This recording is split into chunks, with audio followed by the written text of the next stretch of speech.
बिस्मिल्लाहिर्रहमानिर्रहीम। Gateway to physics channel पे हम 10th की फ़िज़िक्स डिस्कस कर रहे हैं और बोर्ड के ऊपर आप टॉपिक का नाम लिखा देख सकते हैं। करंट इलेक्ट्रिसिटी में और 9th-10th के कोर्स के हवाले से ये बहुत इम्पोर्टेंट टॉपिक है। इसमें जो है तो अगर आप एग्ज़ाम में देखें तो ये बार बार आपको इसकी रिपीटिशन नज़र आएगी। यूटिलिटी के लिहाज से भी, इस्तेमाल के लिहाज से, जनरल नॉलेज के लिहाज से और हायर क्लासेस में इसके एप्लीकेशन के लिहाज से भी ये बहुत एक इम्पॉर्टेंट चीज़ है। हमारे पास एक टॉपिक है, ओहम्स लॉ क्या है। ओहम्स लॉ एक बड़ी सादा सा एक रिलेशन है जिसको हमारे सामने रखता है। ओहम्स लॉ पे आने से पहले मैं एक बड़ी सादा सी चीज़ अपने स्टूडेंट्स के साथ डिस्कस करना चाहूँगा। इससे पहले हम पोटेंशियल डिफरेंस को डिस्कस कर चुके हैं, पिछले चैप्टर में भी कर चुके हैं। इस चैप्टर में भी एक छोटे से टॉपिक में हमने इसको डिस्कस किया। इससे पहले तो आपको जो पोटेंशियल डिफरेंस या जिसको वोल्टेज कहते हैं, पीडी या इलेक्ट्रोमोटिव फोर्स का कुछ आइडिया आपका डेवलप हो चुका होगा। मैं उस आइडिया को दोबारा थोड़ा सा रिफ़्रेश करता हूँ और आपके सामने रखता हूँ। हम एज्यूम करते हैं कि एक बिल्डिंग है, उसकी टॉप के ऊपर एक वाटर टैंक पड़ा हुआ है। यूजुअली अपने 9th में ये भी डिस्कस किया है कि हमने ये जो वाटर टैंक होता है ये बिल्डिंग के टॉप पे क्यों रखते हैं। अब वो बिल्कुल एम्प्टी है। अब हम करते क्या हैं, पहले तो अगर वो एम्प्टी हो जाए तो हमें पता नहीं चलता कि एम्प्टी है। अब हम जब टैप खोलते हैं, नलका खोलते हैं, तो उसमें से जो पानी का फ्लो होता है या तो नहीं होता या सिर्फ वो उसमें साउंड के साथ थोड़ा थोड़ा पानी आ रहा होता है और हमें पता चल जाता है कि वाटर टैंक जो टॉप पे ऊपर पड़ा हुआ है वो खाली हो चुका है।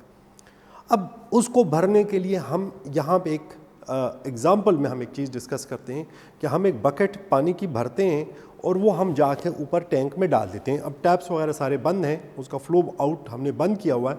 हम उसके अंदर बकेट्स डालते जाते हैं। अब हम कर क्या रहे हैं कि वो जो पानी था ज़मीन के ऊपर जिसकी पोटेंशियल कम थी या पोटेंशियल एनर्जी या to be more precise gravitational potential कम थी, हम उसकी ग्रेविटेशनल पोटेंशियल को जब ऊपर रख रहे हैं तो वो बढ़ रही है। अब जब हम टैप्स को खोलते हैं तो जब ये टैंक ऊपर का जो स्टोरेज है ये फुल हो चुका होता है तो हमें नज़र आता है कि ये इसमें पानी बहुत तेज़ी से पानी नीचे की तरफ और नलकों से हमें एक इंतहाई तेज़ फ्लो मिलता है। जब ये फ़्लो कम होने लगता है तो हमें पता चल जाता है कि ऊपर टैंक दोबारा से खाली हो रहा है और उसको फिर भरने की ज़रूरत है। डियर स्टूडेंट्स, यही कॉन्सेप्ट हम वोल्टेज के ऊपर भी अप्लाई करते हैं और ये जो फ़्लो है जिसको हम करंट कहते हैं उस पर अप्लाई करते हैं। हम कहते हैं according to the Ohm's law, current जिसको हम जाहिर करते हैं आई से, flowing between the two ends of a conductor is directly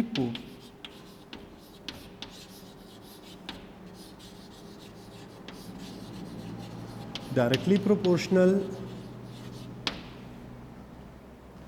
to the potential difference, bracket में लिख देता हूँ, वोल्ट या voltage applied, potential difference applied at the ends of conductor, या टर्मिनल्स आपको अप्लाइड एट द एंड्स या applied at the terminals, जो आपको लफ्ज़ आसान लगे, जो आपके समझ में आए उसको यूज़ कर सकते हैं। अब इसी चीज़ को जब हम थोड़ा सा मैथमेटिकल फॉर्म में लिखते हैं, लेकिन यहाँ पे हम इसके साथ एक चीज़ और ऐड करते हैं, इफ़ या provided the physical state of conductor remains same या कांस्टेंट। This is important. ये जो आखिर में हमने एक चीज़ लिखी, ये हम आइडियल और नॉन आइडियल में डिस्कशन में हमारे काम आएगा। कभी कभी हम सिर्फ यहीं पे भी रोक लेते हैं, लेकिन उसमें कुछ प्रॉब्लम्स हमारे पास बनते हैं। अब हम इसी बात को जब हम लिखते हैं तो हम कहते हैं कि the current flowing is directly proportional to voltage. अब जब हम यहाँ से ये चीज़ हटाते हैं तो हम यहाँ पे एक अदद कांस्टेंट लगाते हैं। अब साइन ऑफ प्रोपोर्शनैलिटी हमने हटा दिया तो इसकी जगह कांस्टेंट और आई। यहाँ पे जो कांस्टेंट हमारे पास है that is the resistance of conductor. ये व्हाट इज़ द रेजिस्टेंस?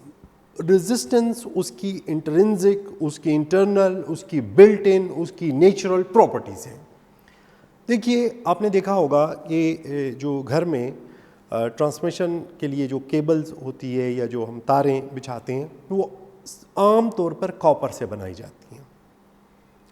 फिर कॉपर चूँकि थोड़ा सा एक्सपेंसिव है तो जो बाहर हैवी लाइंस होती हैं, ट्रांसमिशन लाइंस, वो एल्यूमिनियम से बनाई जाती हैं। लेकिन आपने कभी नहीं देखा होगा कि आयरन से बनी हुई कोई तार हो। हालांकि आयरन भी अच्छा खासा कंडक्टर है। अगर आप खुदा न खास्ता एक मेख लेके किसी स्विच को टच कर लें तो वो भी आपको शॉक देगा। तो सवाल ये पैदा होता है कि हम क्यों उसे नहीं बनाते। उसकी वजह ये है कि आयरन के अंदर से इलेक्ट्रॉन इतने अच्छे तरीके से फ़्लो नहीं कर सकते। और भी हमारे पास कुछ मेटल्स हैं, बट सबसे अच्छी हमारे पास गोल्ड है। उसके बाद फिर हमारे पास जो इकोनॉमिकल रेंज में आती है वो कॉपर आती है। सो गोल्ड तो नेचुरली अफोर्डेबल नहीं है, लेकिन जहाँ पे हमने बहुत अच्छा फ़्लो लेना होता है जैसे कि कंप्यूटर के प्रोसेसर्स वगैरह, तो इवन वहाँ पे हम कनेक्टिविटी के लिए भी गोल्ड इस्तेमाल करते हैं। बट ये जो उसका इंटरनल इंट्रिंसिक फैक्टर है ये हमारे पास रेजिस्टेंस कहलाता है।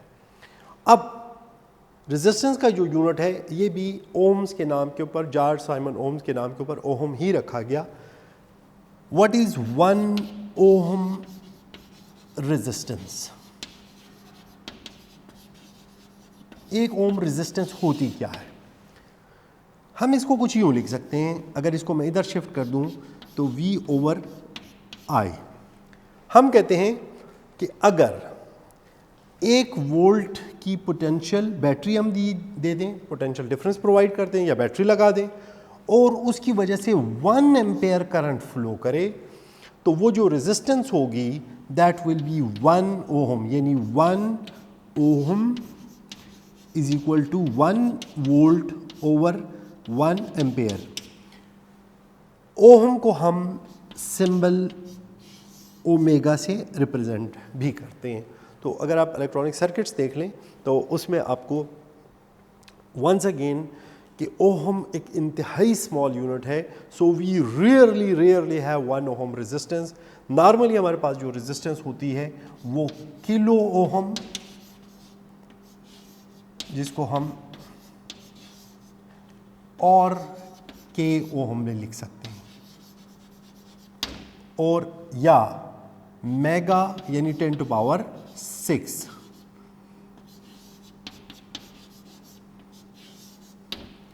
तो आमतौर पर जो हम रेजिस्टेंसेस यूज़ करते हैं वो किलो ओहम में या मेगा ओहम में होती है। अब आपको एक छोटा सा जो है तो हम डिमॉन्स्ट्रेशन भी दिखा देंगे, और कुछ रेजिस्टेंस जो हमने जिसका जिक्र किया इसकी थोड़ा सा हम आपको रियल टाइम जो रेजिस्टेंस है वो भी आपको शो कर देंगे। स्टूडेंट्स, ये हमारे पास सबसे कन्वेंशनल, सबसे पुरानी फॉर्म ऑफ रेजिस्टेंस है। ये हमारा कैमरा आई होप कि आपको दिखा सकेगा।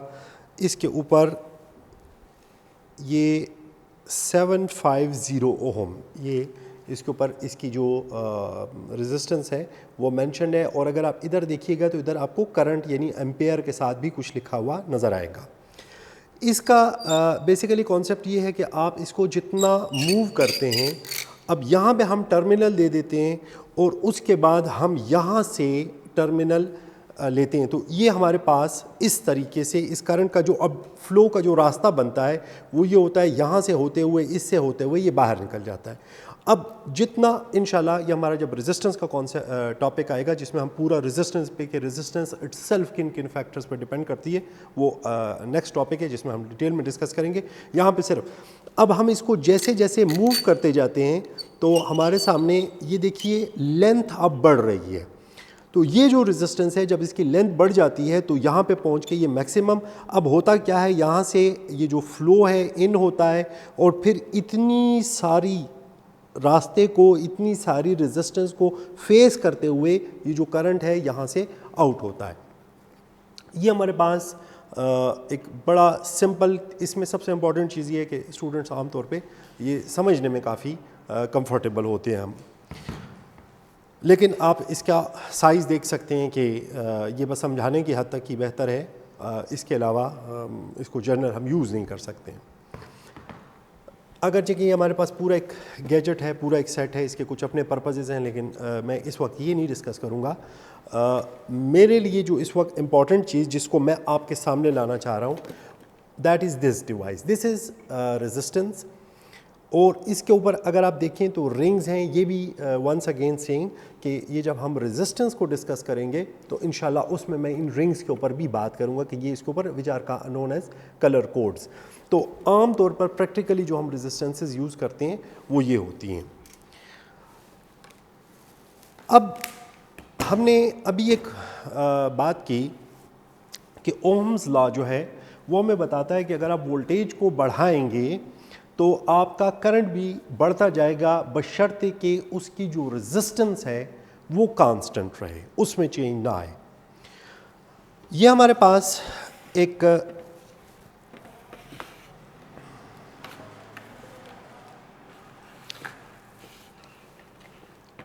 ये आप देख सकते हैं, ये हमारे पास एक पावर सोर्स है।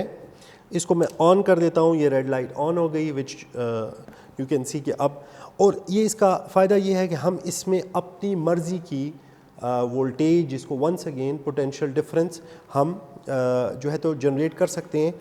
आई होप कि कैमरा आपको ये बता रहा होगा, यहाँ पे आपको वोल्ट लिखा हुआ नज़र आ रहा होगा।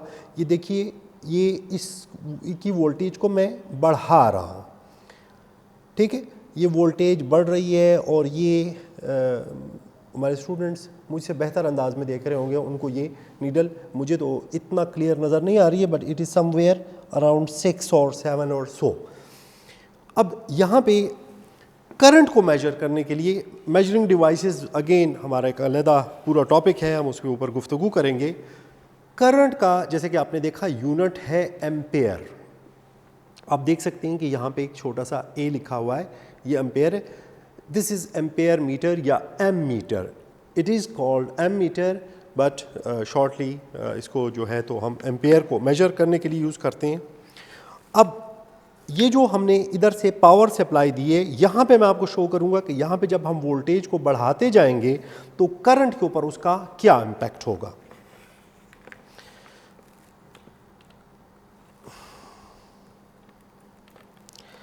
ये हम इसके टर्मिनल्स को कनेक्ट कर देते हैं। इसके दरमियान बिल्ट इन एक रेजिस्टेंस लगी हुई है, और ये अगर आप देख सकें, कैमरा आपको ये शो कर देगा कि ये इसके अंदर एक बिल्ट इन रेजिस्टेंस लगी हुई है।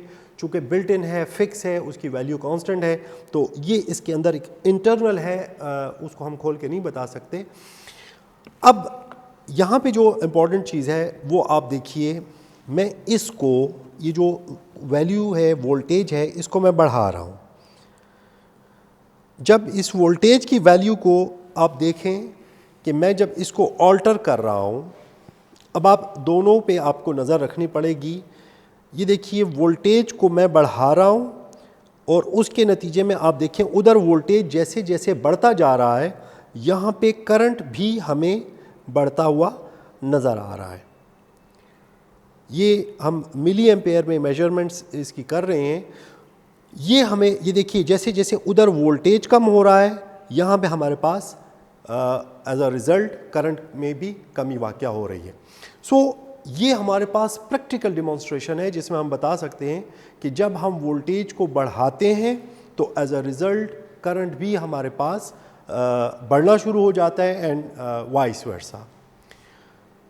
इस जगह पे मैं इस टॉपिक को रोकूंगा और चूँकि इस टॉपिक के साथ कुछ बहुत इम्पॉर्टेंट चीज़ें हैं कि what is ohm, what are ohmic conductors, what are non ohmic conductors, जिसको हम आइडियल और नॉन आइडियल कंडक्टर कहते हैं, उनके ग्राफ क्या है, उनकी प्रॉपर्टीज़ क्या हैं, वो हम इस वीडियो में नहीं डिस्कस कर सकते क्योंकि एक तो आप थक जाते हैं और शायद वीडियो भी थक जाती है। इंशाल्लाह हमारी जो नेक्स्ट वीडियो है, नेक्स्ट लेक्चर जो है, उसके अंदर हम ओहम्स लॉस की इसी मकाम से आगे की तरफ चलेंगे। Thank you very much. इसको अगर आप समझ लें तो हमारी अगली वीडियो को समझना आसान होगा।